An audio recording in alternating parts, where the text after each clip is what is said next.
எண் 126 மாண்புமிகு உறுப்பினர் AME பிரபாகர் ராஜா, மாண்புமிகு மின்சாரம், மதுவிலக்கு மற்றும் ஆயத்தீர்வைத்துறை அமைச்சர் அவர்கள். மாண்புமிகு பேரவைத் தலைவர் அவர்களே, சென்னை மாநகராட்சி பகுதியில் 5 கோட்டங்களில் உயர் தாழ்வழுத்த மின் கம்பிகள் பொது இடங்களாக மாற்றப்பட்டுள்ளன. KK நகர், வியாசர்பாடி மற்றும் தண்டையார்பேட்டை ஆகிய 3 கோட்டங்களில் மேல்நிலை மின் கம்பிகளை பொது இடங்களாக மாற்றுவதற்கான விரிவான திட்ட அறிக்கை தயாரிக்கப்பட்டு KFW நிதி நிறுவனத்தினுடைய நிதி வேண்டி அனுப்பப்பட்டுள்ளன. நிதி அனுமதி கிடைக்கப்பெற்றவுடன் விருகம்பாக்கம் தொகுதி 138வது வார்டு MGR நகர் பகுதிகளில் புதைவிடங்கள் அமைக்க நடவடிக்கை மேற்கொள்ளப்படும் என்பதை மாண்புமிகு பேரவைத் தலைவர் மாண்புமிகு உறுப்பினர்களுக்கு தெரிவித்துக் கொள்கிறேன். மாண்புமிகு உறுப்பினர் பிரபாகர் ராஜா. மாண்புமிகு பேரவைத் தலைவரே, விருகம்பாக்கம் சட்டமன்ற தொகுதி வார்டு எண் 138 MG நகரை பொறுத்தவரை அனைத்து தெருக்களும் மிகுந்த குறுகிய தெருக்களாக இருக்கும். 18 அடி 15 தெருக்களாக இருக்கும்.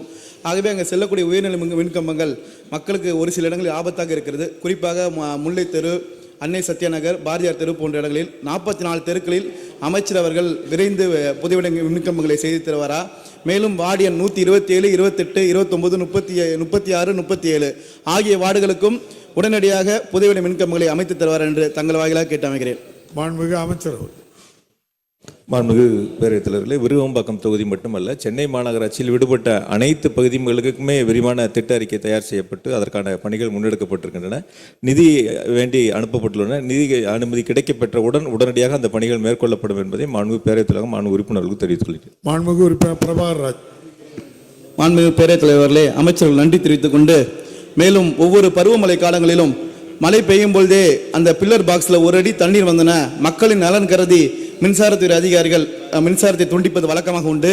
நம் திராவிட நாயகன் முதலமைச்சர் பொறுப்பேற்ற பிறகு மழை காலங்களிலும் அந்த பில்லர் பாக்ஸை 2 அடி ஹைட் செய்து எங்கள் தொகுதியிலே பல்வேறு இடங்களில் மழை பெய்யும் போதே தடையெல்லாம் மின்சாரம் வழங்கிய அமைச்சருக்கும் முதலமைச்சர் நன்றி தெரிவித்துக் கொண்டு, இன்னும் விடுபட்ட பல்வேறு பகுதிகளில் அந்த பில்லர் பாக்ஸை அமைச்சர் அவர்கள் ஹைட் செய்து தருவார் என்று கேட்டுக்கொண்டு, மேலும் விருகம்பாக்கம், கலைஞர் நகர், சாலிகிராமம், கோயம்பேடு, நெசப்பாக்கம் வளர்ந்து வரக்கூடிய பகுதியாக இருக்கக்கூடிய சூழலில், ஜனத்தொகை அதிகமாக கொண்டிருக்கிற சூழலில் அந்த பகுதியில் 110 kV துணை மின் நிலையங்கள் 2 துணை மின் நிலைய அமைச்சர்கள் அமைத்து வருவார் என்று தங்கள் வாயிலாக கேட்டு அமைக்கிறேன்.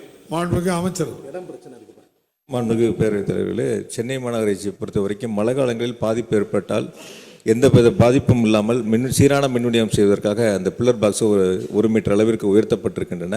விடுபட்ட பகுதிகளில் இந்த ஆண்டு அந்த பணிகளை எடுத்துக்கொள்ளப்பட வேண்டும் என்று அதிகாரிகளுக்கு அறிவுறுத்தப்பட்டிருக்கின்றன. மாநகராட்சி பகுதியில் முழுவதுமாக அந்த பில்லர் பாக்ஸ் 1 மீட்டர் அளவுக்கு உயர்த்துவதற்கான நடவடிக்கை எடுக்கப்பட்டுள்ளது. மேலும் விருகம்பாக்கம் தொகுதியில் 238 RME புதிதாக அங்கே நிறுவப்பட்டு பயன்பாட்டிற்கு கொண்டு வரப்பட்டிருக்கின்றன. 5 துணை மின் நிலையங்கள் அங்கே பணிகள் எடுத்துக்கொள்ளப்பட்டிருக்கின்றன. அதற்கான நிர்வாக அனுமதியும் வழங்கப்பட்டிருக்கின்றன. மாண்புமிகு உறுப்பினர் 2 துணை மின் நிலையங்கள் கேட்டிருக்கின்றார். அது அரசு கவனத்தில் கொள்ளும் என்பதை மாண்புமிகு பேரவைத் தலைவர் மாண்புமிகு உறுப்பினர்களுக்கு தெரிவித்துள்ளேன். பண்ருட்டி நகரத்தில் ஒரு கூடுதல் மாவட்ட நீதிமன்றம் வேண்டும் என்கிற கோரிக்கை இருக்கிறது. போதுமான வழக்கறிஞர் இருக்கிறார்கள், போதுமான வழக்குகள் இருக்கிறது, போதுமான கட்டிட வசதிகள் இருக்கிறது.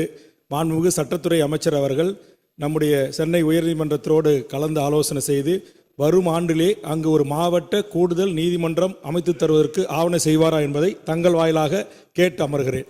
மாண்புமிகு அமைச்சர். மாண்புமிகு பேரவைத் தலைவர் அவர்களே, இதுவரைக்கும் பண்ருட்டியிலே கூடுதலாக மாவட்ட அமர்வு நீதிமன்றம் அமைப்பது குறித்து எந்த விதமான ப்ரொப்போசலும் அரசுக்கு வரப்படவில்லை. நாங்கள் உயர்நீதிமன்றத்தோடு தொடர்பு கொண்டு அப்படி ஏதாவது இருந்தால் நிச்சயமாக வருங்காலங்களிலே, நிச்சயமாக இந்த ஆண்டிலே முடியாது, வருங்காலங்களிலே அது குறித்து பரிசீலிக்கப்படும் என்பதை தெரிவித்துக் கொள்கிறேன். மாண்புமிகு உறுப்பினர் சுந்தர்.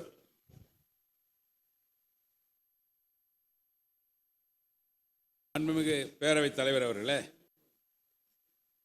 மதுராந்தகம் பகுதியிலே ஒரு கூடுதல் நீதிமன்றம், அது மதுராந்தகம், செய்யூர் 2 நீதிமன்றங்களுக்கானது. ஆகவே அது ஏற்கனவே அங்கே போதிய இடவசதி எல்லாம் இருக்கின்றது. எனவே அங்கே மதுராந்தகம் பகுதியிலே ஒரு மாவட்ட கூடுதல் நீதிமன்றம் அமைக்க அமைச்சர் முன் வருவாரா என்பதை அறிய விரும்புகிறேன். மாண்புமிகு அமைச்சர். மாண்புமிகு பேரவைத் தலைவர் அவர்களே, எல்லா இடங்களிலுமே மாவட்ட கூடுதல் நீதிமன்றங்கள் அமைப்பது என்பது சாத்தியக்கூறுகள் கிடையாது. ஒரு காலத்திலே மாவட்ட தலைநகரங்களிலே இருந்தது. இப்பொழுது மாவட்ட கூடுதல் அமர்வு நீதிமன்றங்கள் என்பது அங்கே இருக்கக்கூடிய பக்கத்தில் இருக்கக்கூடிய பொது வழக்காடிகளுடைய நலனுக்காக, நன்மைக்காகவும், வழக்கறிஞர்களுடைய நன்மைக்காகவும் ஒரு 20, 30, 40 கிலோமீட்டர் தொலைவிலே இன்னொரு கூடுதல் மாவட்ட நீதிமன்றம் அமைப்பதற்கான சாத்தியக்கூறுகள் வழக்குகளுடைய எண்ணிக்கையில் அடிப்படையிலே ஆராயப்பட்டு உயர்நீதிமன்றம் அதற்கு ஒப்புதல் தந்து அதற்கு பிறகு அரசினுடைய நிதிநிலைக்கேற்ப அவைகள் எல்லாம் இன்றைக்கு பரிசீலிக்கப்பட்டு வருகின்றன. இந்த நிலையம் மதுராந்தகத்திலே தற்பொழுது காஞ்சிபுரத்திலும் இருக்கிறது, செங்கல்பட்டிலும் மாவட்ட நீதிமன்றங்கள், கூடுதல் மாவட்ட அமர்வு நீதிமன்றங்கள் எல்லாம் இருக்கின்ற காரணத்தாலே தற்போதைக்கு எந்த விதமான வாய்ப்பும் கிடையாது. மாண்புமிகு உறுப்பினர் கே.பி. முனுசாமி. மாண்புமிகு பேரவைத் தலைவர் அவர்களே, கிருஷ்ணகிரி மாவட்டம் 6 சட்டமன்ற தொகுதிக்குட்பட்ட பெரிய மாவட்டம். அனைத்து உயர்கல்வி கல்லூரிகளும் அங்கே செயல்பட்டு கொண்டிருக்கிறது, சட்டக்கல்லூரியை தவிர. எனவே மாண்புமிகு அமைச்சர் அவர்கள் கிருஷ்ணகிரி மாவட்டத்தில் ஒரு சட்டக்கல்லூரியை துவக்க ஆவணம் செய்வாரா என்பதை மாண்புமிகு பேரவைத் தலைவர் வாயிலாக மாண்புமிகு அமைச்சரை கேட்டுக்கொள்கிறேன். மாண்புமிகு அமைச்சர் அவர்கள் வள்ளியூர் கூடுதல் நீதிமன்றமும் இருந்தால் சேர்த்து சொல்லியிருங்க.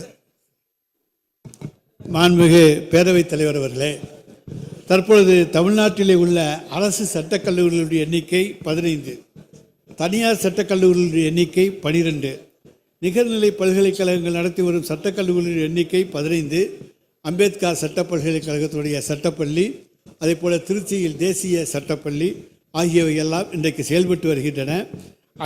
இவற்றில் 5 வருட சட்டப்படிப்பை படித்து கொண்டிருக்கின்ற மாணவர்களுடைய எண்ணிக்கை தோராயமாக 36,640. 3 வருட சட்டப்படிப்பை படித்து கொண்டிருக்கின்ற மாணவர்களுடைய எண்ணிக்கை தோராயமாக 11,910. ஆக மொத்தம் 48,550 மாணவர்கள் சட்டக்கல்வி பயின்று வருகிறார்கள் என்பதை தெரிவித்துக் கொள்கிறேன். வழக்கறிஞர்களுடைய எண்ணிக்கைக்கும் நீதிமன்றங்களிலே பதிவாகக்கூடிய வழக்குகளின் எண்ணிக்கைக்குமான இடைவெளி இன்றைக்கு அதிகமாக உள்ளது. இன்றைக்கு நம்முடைய தமிழ்நாடு மற்றும் புதுச்சேரி வழக்கறிஞர் சங்கத்திலே பார் கவுன்சிலே உறுப்பினராக பதிவு செய்யப்பட்டிருக்கின்ற வழக்கறிஞர்களுடைய எண்ணிக்கை என்பது இன்றைக்கு சுமார் 1,75,000 வழக்கறிஞர்கள் பதிவு செய்திருக்கிறார்கள்.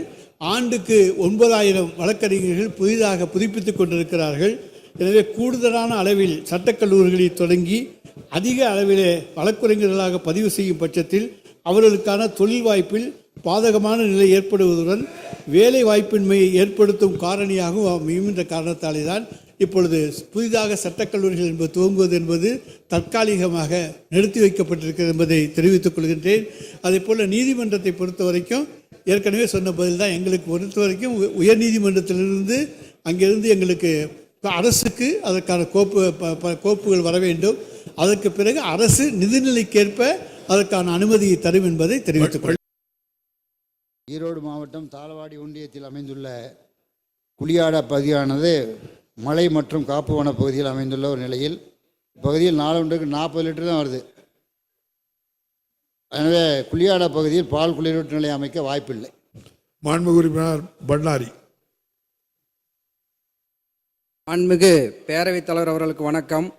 பவானிசார் தொகுதியில் உள்ள தாளவாடி ஒன்றியத்துக்குட்பட்ட ஆசனூர் மலை பகுதியில் குளியாடா, ஒசட்டி, கோட்டாடை, கல்குத்தி, குடிமந்தை, புதுக்காடு, அட்டைப்பாடி, சிகட்டி, ஓடைமந்தை, தேவரநத்தம், மாவல்லம், கீழ் மாவல்லம், கெத்தைசால் போன்ற எண்ணற்ற கிராமங்கள் உள்ளன. இந்த கிராமங்களில் வாழும் மக்கள் பெரும்பாலானோர் மாடு மேய்க்கும் தொழிலில் செய்து வருகிறார்கள். இந்த மக்கள் வெகு தூரம் சென்றுதான் பால் ஊற்றி வருகிறார்கள். இரவு நேரங்களில் பால் ஊற்ற செல்லும் போது வனவிலங்குகளால் அச்சுறுத்தல் ஏற்படுகிறது. ஆகவே இங்கு வாழும் மக்களின் நலனில் அக்கறை கொண்டு மேற்கண்ட பகுதிகளில் ஏதாவது ஒரு கிராமத்தில் பால் குளிரூட்டு நிலையம் அமைத்தும் அந்த பகுதியில் பால் உற்பத்தியை அதிகரிக்கவும் இந்த விளிம்பில் உள்ள மக்களின் பொருளாதார வளர்ச்சியை முன்னேற்றம் அடைய மானிய விலையில் கலப்பு தீவனம் மற்றும் தாதுப்புகள் வழங்க வேண்டும் என்றும், தனியார் சொசைட்டியில் பால் உற்பத்தியாளர்களுக்கு பால் விலை உயர்த்தி வழங்குவதை போன்று கவர்மெண்ட் சொசைட்டியிலும் பால் விலை உயர்த்தி வழங்க அரசு முன்வருமா என்று மாண்புமிகு பேரவைத் தலைவர் வாயிலாக மாண்புமிகு அமைச்சர் அவர்களை பணிவுடன் கேட்டுக்கொள்கிறேன். மாண்புமிகு அமைச்சர் அவர்கள். மாண்புமிகு பேரவைத் தலைவர்களே, கிராமங்கள் நிறையா இருக்கலாம், ஆனால் பால் வரணும்ல. மொத்தமே 160 மாடு தான் இருக்குது அந்த பகுதியில். இப்போ அரையரா பகுதியில் அங்கேருந்து அரே பகுதி உங்களுக்கு தெரியும், அது வந்து மலைவாழ் பகுதியில் நினைக்கிறேன். அந்த ஊர் வித்தியாசமாக இருக்குது. அங்கே வந்து 1000 லிட்டர் குளிரூட்டு நிலையம் இருக்குது. மொத்தமே 40 லிட்டர் தான் வருது. அந்த அரே குளிரூட்டு நிலையத்துக்கு 320 லிட்டர் தான் வருது. அரே முழுமையாக கொள்ளளவு கொண்டு வர முடியலை. அது கிராமங்கள் நிறையா இருக்குது. மாடு 120 மாடு தானே இருக்குது. நாட்டு மாடு 1 லிட்டருக்கு மேலே கறக்காது. 700 மில்லி லிட்டர்லேருந்து 1 லிட்டர் வரைக்கும் கறக்கும், அவ்வளோதான். அதனால் குளிரூட்டு நிலையம் அமைச்சு என்ன பண்ணுறது? பால் வந்தால் தானே அமைக்கலாம். பால் கொண்டு வாங்க, நிறையா அமைப்போம். மாண்புமிகு உறுப்பினர் பண்ணாரி.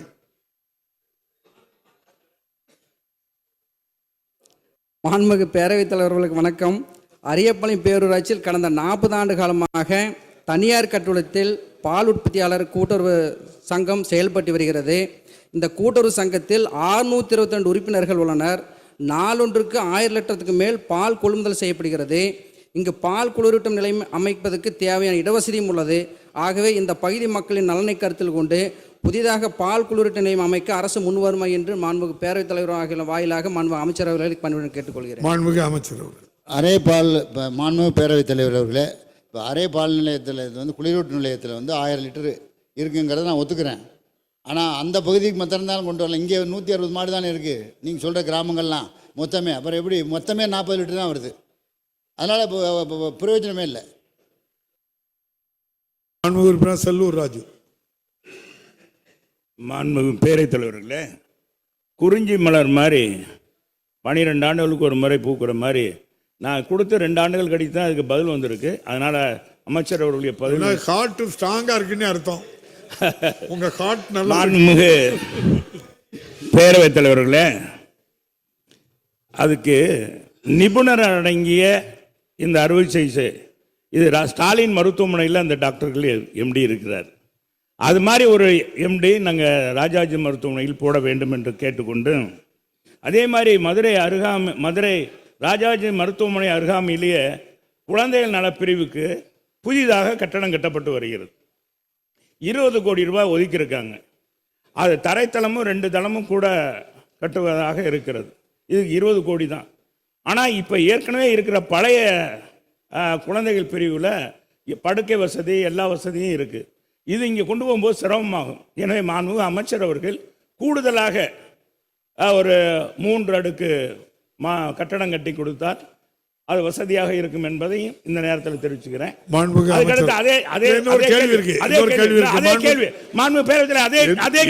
ஒரு கேள்வி உங்களுக்கு தரப்போறேன். மாண்புமிகு அமைச்சர் பதில் வாங்கிடுவோம்.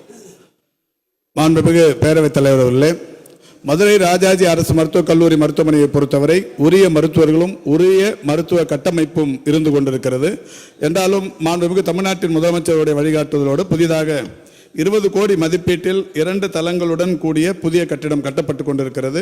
இந்த கட்டிடம் முடிக்கப்படும் தருவாயில் இன்னமும் கூடுதல் கட்டிட வசதிகள் தேவைப்படுமானால் நிதி ஒதுக்கீடு செய்யப்பட்டு கட்டித்தரப்படும் என்பதை தங்களின் வாயிலாக மாண்புமிகு மன்ற உறுப்பினருக்கு தெரிவித்துக் கொள்கிறேன். மாண்புமிகு உறுப்பினர் செல்லூர் ராஜு.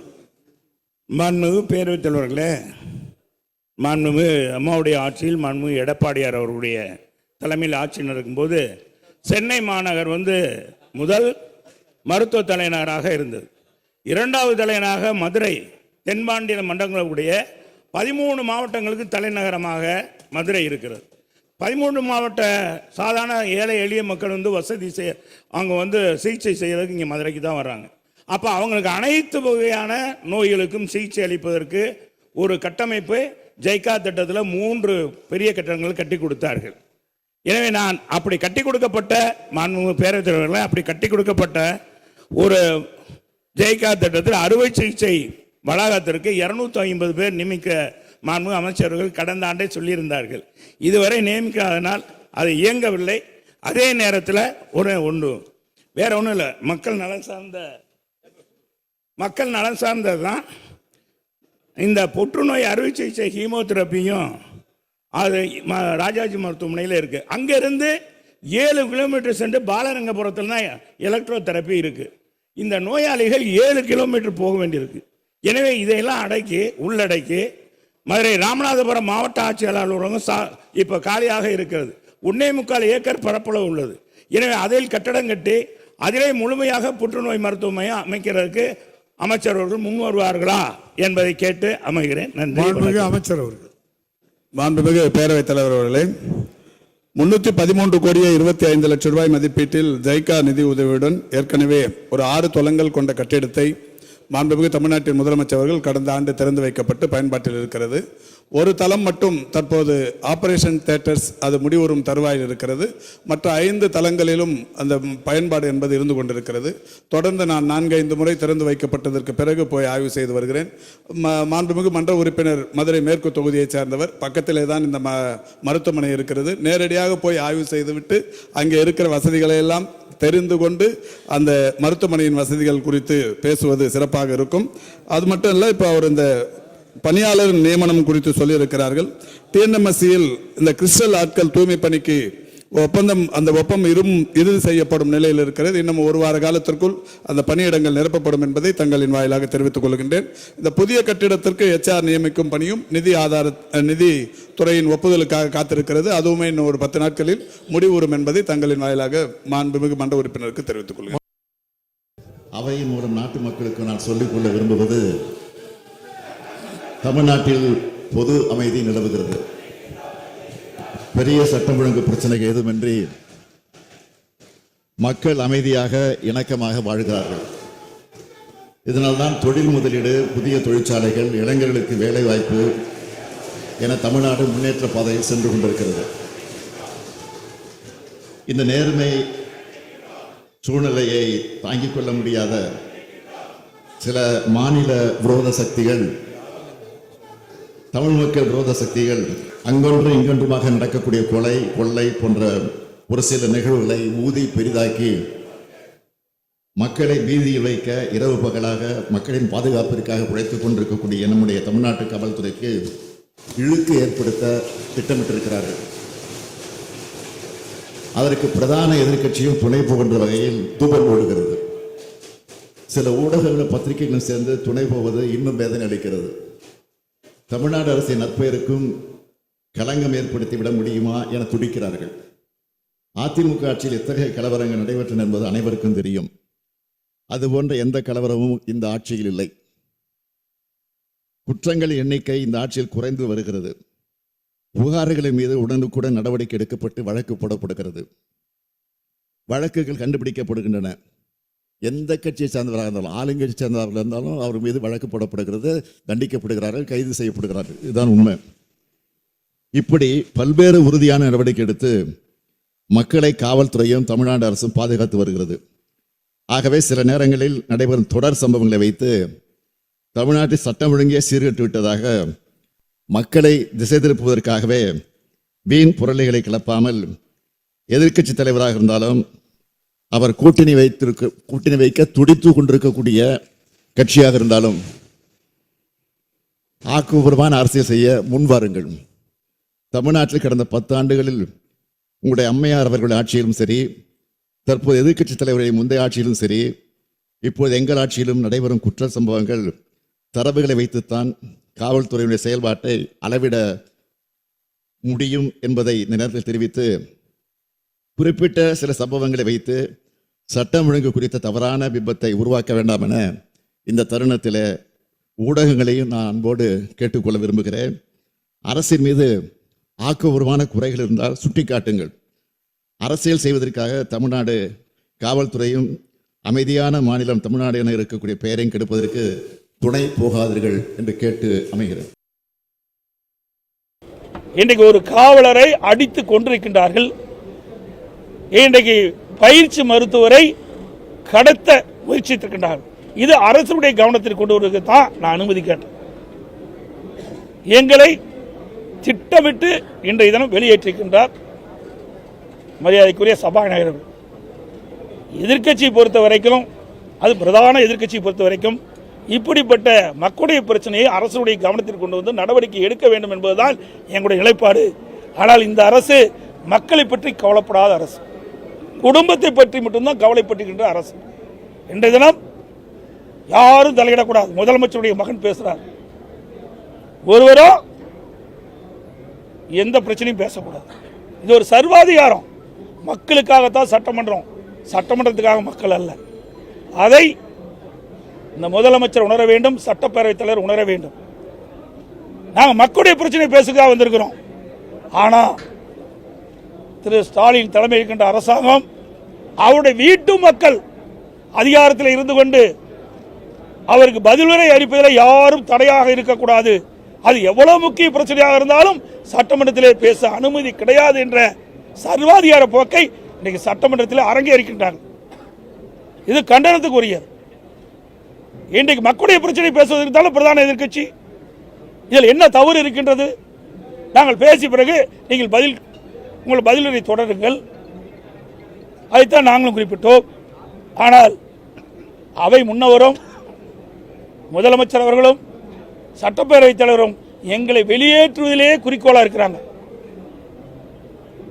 அவையில் எங்களுடைய பேச்சை கேட்க அவர்கள் தயாராக இல்லை. ஏனென்றால் பிரதான எதிர்க்கட்சி ஏதாவது குறை சொல்லிவிடக்கூடாது இந்த அரசு மீது என்று திட்டமிட்டு இன்றைய தினம் அவையிலிருந்து எங்களை வெளியேற்றிருக்கிறார். போதை ஆசாமிகள் பாலியல் கொடுமையை ஆளாக்கப்படுகின்ற சம்பவம், போதை ஆசாமியால் கொலை சம்பவங்கள், அது மட்டுமல்ல ஆங்காங்கே செயின் பறிப்பு, இப்படிப்பட்ட சம்பவம் ஒரு நாள் 2 நாள் இல்லைங்க, தொடர்ந்து நடந்துட்டு இருக்குது. அப்போ ஒரு செயலற்ற அரசாங்கம் தான் இன்னைக்கு செயல்பட்டு கொண்டிருக்கிறது. மக்களை யார் பாதுகாப்பது? அரசாங்கம் தான் பாதுகாக்கணும். அதை முறையாக எடுத்துச் சொல்வது எதிர்க்கட்சியுடைய கடமை. அது கூட செய்யக்கூடாது. நீங்கள் அப்படியே வர வேணும், நாங்கள் சொல்றதெல்லாம் கேட்க வேணும், நீங்கள் அப்படியே வெளியே போகணும். இதற்கு எதிர்க்கட்சி அல்ல. அதிமுக ஒருபோதும் இதற்கு அடிமையாகாது. மக்களுடைய பிரச்சனையை பேசுவதுதான் எங்களுடைய தலையாய கடமை. நீதிமன்றமே சொல்லியிருக்குது இல்லை, பதவியில் தொடர வேண்டுமா வேண்டாமான்னு இந்த முதலமைச்சருக்கு தெரியுதா இல்லையா? ஒரு உச்ச நீதிமன்றமே கொட்டு வச்சிருக்குது. நாடே தலைகுனிந்து இருக்குது. இவர்களால் தமிழ்நாடே தலைகுனிந்து இருக்கின்றது. நான் டெல்லி போகும்போது சில பேர் கேட்கும்போது எனக்கு வெக்கமா இருக்குது. ஒரு உச்ச நீதிமன்றம் சொல்லுது நீங்க பதவியில் தொடர வேண்டுமா தொடரக்கூடாது என்று பதில் சொல்லுங்கிறாங்க. அவெல்லாம் குற்றம் செய்யலையா? இந்த முதலமைச்சர் காப்பாத்தலையா? சிறையிலிருந்து வெளியே வரும்போது தியாகத்தை பட்டத்தை சூட்டுறார். அப்படிப்பட்ட முதலமைச்சர் தான் இப்படிப்பட்ட முதலமைச்சர் இன்றைய முதலமைச்சர் ஸ்டாலின் அவர். அவசர பணியாக டெல்லி சென்று திரும்பிய மாண்புமிகு எதிர்க்கட்சி தலைவர், எதிர்க்கட்சி துணைத் தலைவர் ஒரு வாட்டி கூட நான் பதில் சொல்லும் போது இருக்க மாட்டேங்கிறாங்க. நானும் தொடர்ந்து பார்த்துக்கிட்டே இருக்கிறேன். ஏற்கனவே 2 வருடங்களுக்கு முன்பு என்னுடைய காரில் ஏறி அவர் செல்ல முயன்றபோது நான் சொன்னேன், இந்த விஷயத்தை கார் எடுத்துகிட்டு போங்க, ஒன்றும் பிரச்சனை இல்லை அப்படின்னு. அப்பொழுது அண்ணன் மாண்புமிகு உறுப்பினர் முன்னாள் முதலமைச்சர் அண்ணன் ஓபிஎஸ் அவர்கள் எழுந்து நின்று சொன்னார்கள், நாங்கள் எங்கள் கார் எங்கேயும் தப்பாக போகாது அப்படின்னு. ஆனால் இன்றைக்கி டெல்லியில் ரூட்டு மாறி கிட்டத்தட்ட 3 கார் மாறி அவங்க கட்சி ஆஃபீஸுக்காக போயிருக்கிறதா சொன்னாங்க. அதுக்கு வாழ்த்துக்கள். என்னுடைய சேப்பாக்கம் திருவல்லிக்கேணி தொகுதி உறுப்பினர் மக்களுக்கு இந்த நேரத்தினுடைய நன்றியை நான் தெரிவித்துக் கொள்கின்றேன். பொதுவாக ஒரு பேப்பரில் எழுதும்போது சிலர் போட்டு கீழே 2 லைன் போட்டு எழுத ஆரம்பிப்பாங்க. ஆனால் நம்முடைய முதலமைச்சர் அவர்கள் போட்டு இந்த பட்ஜெட்டை ஆரம்பிச்சிருக்கிறாங்க. பாசிஸ்டுகள் எத்தனை ரூல்ஸ் போட்டு தமிழகத்தை அடக்க நினைத்தாலும் பட்ஜெட்டில் ஒரே ஒரு போட்டு அவர்களை அலறச் செய்தவர் தான் நம்முடைய மாண்பு முதலமைச்சர் அவர்கள். எப்படிப்பட்ட நம்முடைய தலைவர் அவர்கள் இருக்கின்றவரை தமிழ்நாட்டுக்குள்ள இந்தி திணிப்பு மட்டுமல்ல, எந்த திணிப்பும் யாராலையும் கொண்டு வந்துட முடியாது என்பதை இந்த மாமன்றத்தின் மூலமாக எடுத்துரைத்து என்னுடைய பதிலுரையை நான்